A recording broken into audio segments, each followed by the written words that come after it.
بسم الله الرحمن الرحيم. اللهم صل على محمد النبي الأمي وآله وبارك وسلم. أعوذ بالله من الشيطان الرجيم. بسم الله الرحمن الرحيم. اتل ما أوحي إليك من الكتاب وأقم الصلاة إن الصلاة تنهى عن الفحشاء والمنكر ولذكر اللہ اکبر.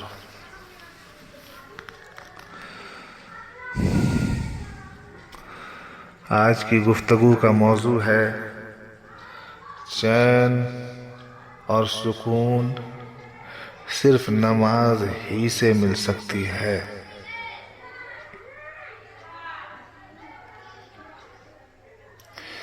اللہ تعالیٰ فرماتے ہیں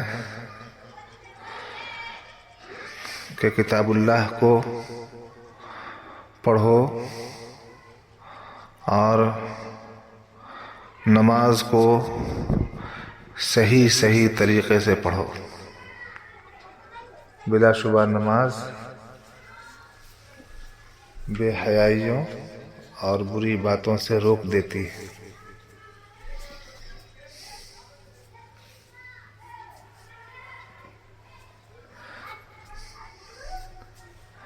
نماز کے فوائد تو بے شمار ہیں. نماز ہی سے آدمی کو فلاح ملتی ہے. دونوں جہاں کی کامیابیاں نصیب ہوتی ہیں. لوگ آج کے دور میں روپیے پیسے کو مقصود بذات سمجھتے ہیں. ایسا ہرگز نہیں ہے. آپ کے پاس بہت پیسے ہیں اور خطیر رقم ہے اور آپ بے آب و گیاہ میدان میں چلے جائیں تڑپ کر مر جائیں گے. مگر یہ روپیے پیسے آپ کے کچھ بھی کام نہیں آ سکتے. اسی طرح کھانا پانی بھی مقصود بالذات نہیں، کیونکہ بعض دفعہ کھانے سے بھی ہیضہ ہو جاتا ہے جو موت و ہلاکت کا سبب بنتا ہے. بلکہ اصل مقصود راحت و آرام ہے جو نماز ہی سے حاصل ہو سکتا ہے. لیکن جس طرح ہر ایک چیز کے لیے کورس اور میعاد ہوتی ہے اسی طرح نماز ہے. جب اس کو ایک طویل زمانہ تک پڑھیں گے تبھی فائدہ حاصل ہو سکتا ہے. وہ ہے راحت و سکون. اس لیے آج ساری دنیا کوشش کر رہی ہے. سامان عیش و راحت تو بہت جمع ہو رہے ہیں مگر آرام و سکون کا نام بھی نہیں.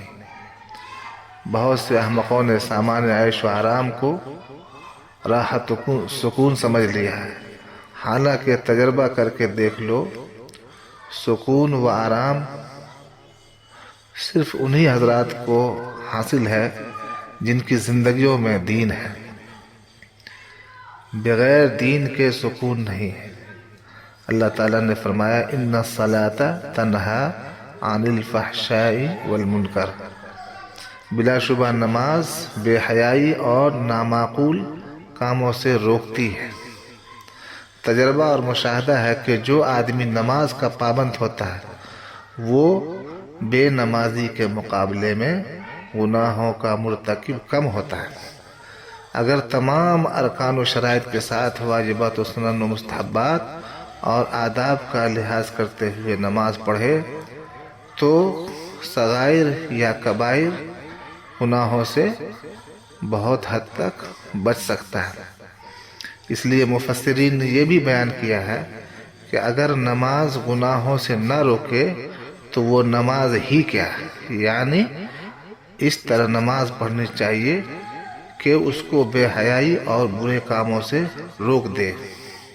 اس کا یہ بھی مطلب نہیں کہ اگر کوئی شخص گناہ کرتا ہے اور نماز بھی پڑھتا ہے تو نماز پڑھنا چھوڑ دے، بلکہ نماز تو مسلسل پڑھتا رہے، ہمیشہ پڑھتا رہے. حضور پاک صلی اللہ علیہ وسلم سے کسی صحابی کے بارے میں عرض کیا یا رسول اللہ فلاں شخص نماز بھی پڑھتا ہے اور چوری بھی کرتا ہے۔ حضور پاک صلی اللہ علیہ وسلم نے فرمایا کہ ان قریب اس کی نماز اس کو چوری سے روک دے گی۔ یہ خاصیت ہے کہ گناہوں سے نماز جو ہے روک دیتی ہے۔ اسی واسطے قرآن کریم میں بے شمار مقامات پر نماز کا ذکر ہے، اور مرنے کے بعد سب سے پہلے نماز ہی کے بارے میں آپ حضرات سے سوال ہوگا۔ کسی شاعر نے بہت اچھی بات کہی ہے، روز محشر کے جاں گداز بود اولین پرسش نماز بود۔ محشر کے دن جو کہ جان کو پگھلا دینے والا دن ہوگا، سب سے پہلے نماز ہی کی پوچھ ہوگی۔ اللہ تعالی ہم سبوں کو نماز قائم کرنے کے توفیق عطا فرمائے اور اس کے اہتمام کی توفیق عطا فرمائے، اور اخلاص کے ساتھ ہمیشہ نمازیوں کے اندر شامل فرمائے، ہمیشہ نماز پڑھنے والا بنائے۔ آمین یا رب العالمین۔ صلی اللہ وسلم علی سیدنا محمد۔